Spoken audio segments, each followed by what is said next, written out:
They say the dead speak in whispers, but in Black Hollow they scream. Long ago, nestled between thick forests and mist-covered hills, there lay a forgotten village called Ayoma. It was a simple place. Farmers, potters, fishers, and dreamers. The people lived quietly under the watchful gaze of the gods they believed had long abandoned them. One fateful rainy season, the deaths began. It started with a young girl, Shisum, who bled from the eyes as she slept. Then her mother followed. Throat swollen like a poisoned frog, gasping for air until her skin turned the color of night.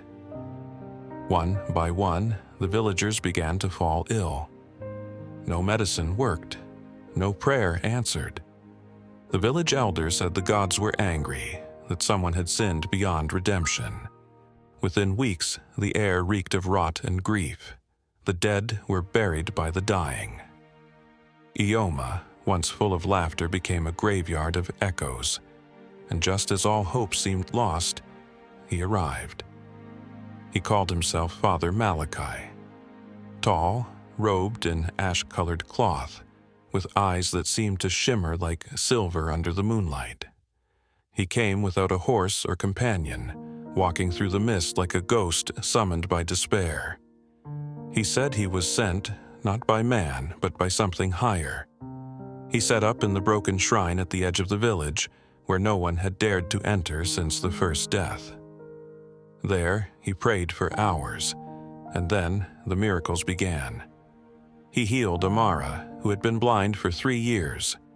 He placed his hands on a child who hadn't spoken since birth. The boy sang before sunset.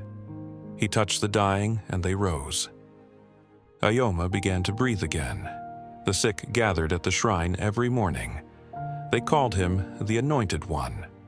Offerings piled at his feet, yams, coins, fowl, even gold rings passed through generations. And he never asked for payment. He only said, "Give from your spirit, not your pocket." But behind the priest's smile, there lived a shadow. One night, the village hunter Ikenna ventured into the shrine after hearing strange whispers. He found Father Malachi kneeling, not in prayer, but before a basin of black water. Above him, suspended in the air like a puppet on strings, hovered the corpse of a woman long thought dead. Chisholm. Her body twitched with unnatural spasms as the priest muttered in a forgotten tongue. When Ikenna gasped, the priest turned, his eyes no longer silver but red, glowing like coals pulled from a furnace. Ikenna ran. He told no one. Fear held his throat, but Malachi knew. The next morning, Ikenna's body was found outside his hut. Bones bent backward, mouth filled with ash. Fear returned to Ayoma. Quiet at first, a murmur here, a hushed prayer there. But the people could not deny the wonders. The priest was saving lives. Whatever his secrets were, they reasoned, they were worth the price. Except for Neka. She was no ordinary woman. A widow with a sharp tongue and a heart that saw through masks. She confronted Malachi one morning. "What god do you serve that drinks more blood than wine?" The priest smiled, touched her cheek. "One older than the gods you know."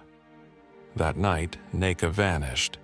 Her hut burned, her scream swallowed by the flames. The villagers began to whisper. Perhaps they were never meant to be saved. Perhaps they had welcomed something else. Then came the twist no one saw coming. The village elder, Chief Odion, collapsed suddenly during the harvest festival, blood pouring from his ears.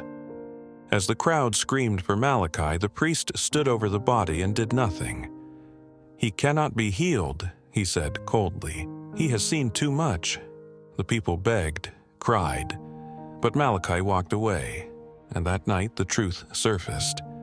Little Obi, a curious boy, snuck into the shrine, but he did not find a place of prayer. No, he found a chamber beneath the floor, hidden by symbols carved in bone, and there were the bodies. Not just the dead, but the healed. Amara, the singing boy, the child with the twisted spine, all lying in silence, pale and unmoving, with candles burning around them. Their healings had been illusions, borrowed time.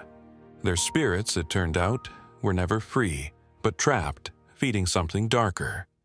At the center stood a grotesque altar, and on it an ancient book of rituals written in skin. Obi took a page and ran. He showed it to his mother. His mother showed it to the elders. The elders confronted the priest. And that's when the storm came. Malachi stood before the village, not as a savior, but as a vessel. He removed his robe, and beneath it, his body bore markings that twisted and moved like living snakes. He was no man, no priest. He was a keeper, bound to a forgotten god, exiled by the heavens, Uzezu, the feeder of hope. The illness that plagued the village, it wasn't a curse. It was bait, a ritual of hunger. The more they begged for salvation, the more they fed him. Every prayer, every offering, every blind faith, it all made the god stronger. Malachi had come to harvest, but betrayal is never